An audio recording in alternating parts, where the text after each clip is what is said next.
Assalamualaikum warahmatullahi wabarakatuh. Selamat datang di channel Tausiah Ustadz, tempat kita berbagi inspirasi dan ilmu seputar Islam.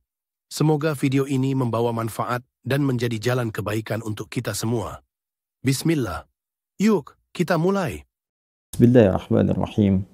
Assalamualaikum warahmatullahi wabarakatuh.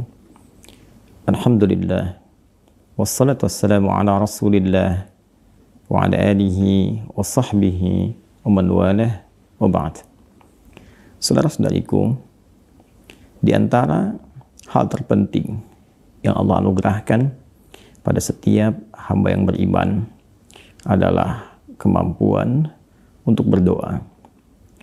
Doa selain memiliki faidah untuk ketenangan jiwa, juga menjadi perangkat yang mengikat antara seorang hamba dengan Khalik, dengan Allah Subhanahu wa Ta'ala, yang dengan keterikatan itulah hal-hal yang dibutuhkan oleh hamba dapat dipenuhi oleh Allah Subhanahu wa Ta'ala, yang dengan keterikatan itulah segala liku kehidupan yang dijalani oleh setiap hamba dapat diberikan petunjuk dan kemudahan oleh Allah Subhanahu wa Ta'ala.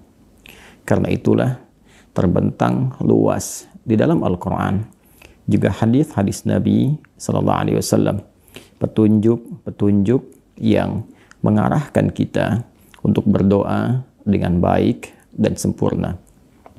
Di antara petunjuk yang penting yang boleh jadi mempercepat terkabulnya doa yang kita mohonkan kepada Allah Subhanahu wa Ta'ala, sepanjang kita membutuhkan inti permohonan itu untuk kemaslahatan dunia dan akhirat kita, adalah Quran surah ke-2 Al-Baqarah misalnya di ayat 186 yang memberikan kriteria-kriteria percepatan pengabulan doa yang dimohonkan oleh seorang hamba kepada Allah Subhanahu wa Ta'ala. Allah berfirman, A'udzubillahi minasyaitonir rajim. Bismillahirrahmanirrahim. Wa idza sa'alaka 'ibadi 'anni fa inni qarib ujibu da'watad da'i idza da'an falyastajibu li wal yu'minu bi la'allahum yarshudun. Wa idza sa'alaka 'ibadi, dan Muhammad sallallahu alaihi wasallam, bila ada di antara hamba-hambaku bertanya kepadamu, anni, tentangku. Mereka bertanya kepadamu Muhammad sallallahu alaihi wasallam tentangku, ingin mendekat kepada aku, ingin bermohon kepada Allah Subhanahu wa Ta'ala. Karena motif hamba yang mendekat kepada Allah umumnya mereka ingin berdoa, mereka ingin bermohon, mereka ingin bersimpuh kehadirat Allah Subhanahu wa Ta'ala. Fa inni qarib, maka lekas sampaikan kepada mereka, sungguh aku amatlah dekat. Sesuatu ayat, sesuatu penegasan yang memberikan kelapangan dan ketenangan kepada jiwa. Jika seorang bertanya kepada Anda, di manakah si fulan? Lalu Anda berkata, ia dekat, ia sebentar lagi tiba, ia akan datang. Maka ini lebih memberikan ketenangan dibandingkan kita berkata misalnya, belum didapati informasinya. Aku belum tahu di mana dia berada sekarang. Aku belum tahu seperti apa dia akan datang. Maka sebelum hamba menduga dan mencari-cari, Allah menjawab, fa inni qarib, maka tanamkan pada jiwamu, kuatkan pada ragamu, aku amatlah dekat. Ujibu da'watad da'i idza da'an. Kedekatan itulah yang menjadikan Allah Subhanahu wa Ta'ala kemudian merespon, ujibu da'watad da'i, maka aku akan senantiasa menjawab satu doa yang disampaikan oleh setiap pendoa, permohonan yang disampaikan oleh setiap hamba. Idza da'ani, jika ia berdoa kepada aku, kata Allah Subhanahu wa Ta'ala. Jadi sifat doa di ayat ini digambarkan oleh Allah sepanjang setiap hamba itu bermohon kepada Allah, Allah pasti mendengarnya. Allah pasti mengetahuinya. Tidak ada doa yang tidak didengar.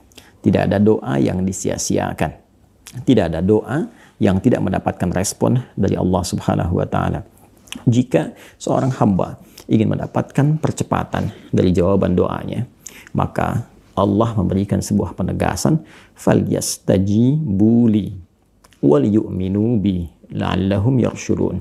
Falyastajibu li, maka bersamaan dengan permohonan yang kau sampaikan kepada aku, kata Allah, bergegas pula engkau respon dan jawab setiap seruan, setiap perintah yang aku berikan kepadamu. Doa adalah permohonan yang kita mintakan kepada Allah Subhanahu wa taala untuk meminta kemudahan dalam hak kehidupan kita, untuk meminta jawaban dalam setiap persoalan yang kita hadapi. Kewajiban Allah adalah memberikan jawaban dan kemudahan yang kita inginkan itu. Namun, hukum mengatakan hak selalu bersanding dengan kewajiban. Jika kita menuntut hak dari Allah Subhanahu wa taala, maka kita pun harus memenuhi kewajiban kita sebagai seorang hamba yang dengan kewajiban itu menjadi hak Allah Subhanahu wa taala untuk menerimanya. Jangan sampai banyak orang menuntut haknya tapi tidak memenuhi kewajibannya. Banyak orang menuntut gaji diberikan tapi dia tidak mau bekerja untuk mendapatkan gaji yang telah disepakati itu. Karena itulah ketika Anda memohon kepada Allah, meminta dikabulkan doa, Allah balik bertanya kepada kita, bagaimana dengan pemenuhan kewajibanmu kepadaku?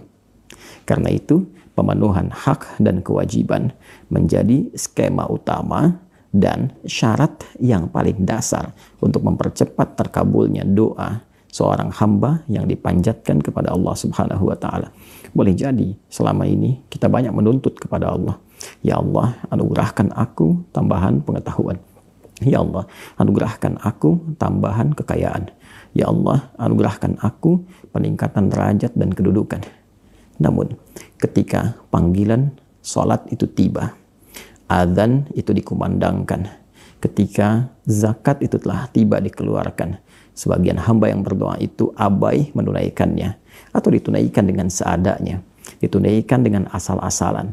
Anda menginginkan pengabulan doa dengan sempurna, tapi ketika Anda menunaikan kewajiban yang menjadi hak Allah Subhanahu wa taala, Anda tunaikan dengan sekadarnya saja. Apakah itu berimbang dari segi hak dan kewajiban?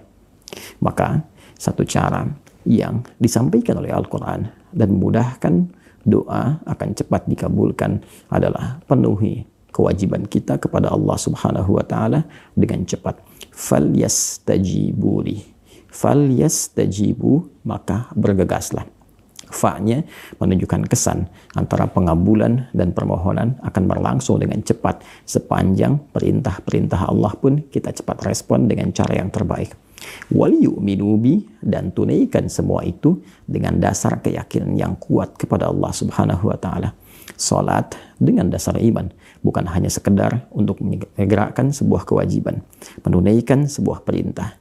Zakat tunaikan dengan dasar iman, bukan hanya formalitas karena agama memerintahkannya. Tunaikan dengan iman. Maka semua hal yang dikerjakan dengan iman, yakin kepada Allah, bekerja yakin karena Allah akan memberikan keberkahan dalam pekerjaan, berumah tangga karena iman, menjadi ayah karena iman, ibu karena iman, anak karena iman, pejabat karena iman. Iman itulah yang menjadikan kuasa Allah mempercepat pengabulan doa kita atau bahkan menjawab sebelum kita memintanya. La'allahum yarshudun, dan semua ini disampaikan oleh Allah supaya mereka, orang-orang yang berdoa meminta itu mengerti bagaimana Allah Subhanahu wa taala memberikan petunjuk kepada mereka lewat permohonan-permohonan dan perintah-perintah yang ditunaikan itu. Karena itulah sebagian dari perintah-perintah Allah yang menjadi kewajiban kita menunaikannya juga disebut dengan doa. Bukankah salat secara bahasa berarti juga doa? Bukankah salat bagian dari kewajiban kita untuk menyembah Allah yang sekaligus menjadi hak Allah Subhanahu wa taala? Bukankah dalam salat berisi banyak doa? Ini menunjukkan hak dan kewajiban selalu bersanding dengan bersama, dan dengan itulah semua hak dan kewajiban akan terpenuhi sesuai dengan porsinya. Assalamualaikum warahmatullahi wabarakatuh. Terima kasih sudah menonton. Jangan lupa like, share, dan subscribe untuk mendukung dakwah ini. Sampai jumpa di video berikutnya. Wassalamualaikum warahmatullahi wabarakatuh.